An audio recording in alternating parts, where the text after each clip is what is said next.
بسم الله الرحمن الرحيم. إنا أعطيناك الكوثر.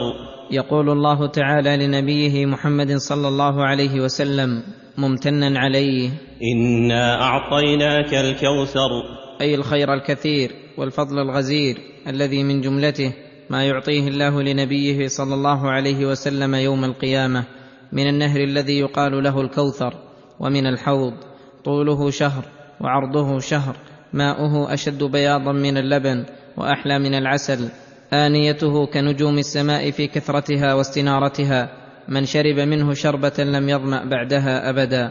ولما ذكر منته عليه أمره بشكرها فقال: فصل لربك وانحر.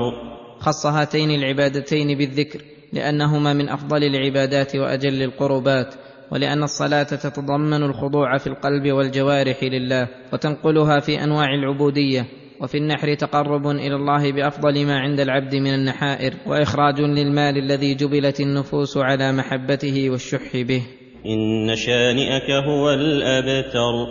إن شانئك أي مبغضك وذامك ومنتقصك هو الأبتر، أي المقطوع من كل خير، مقطوع العمل، مقطوع الذكر.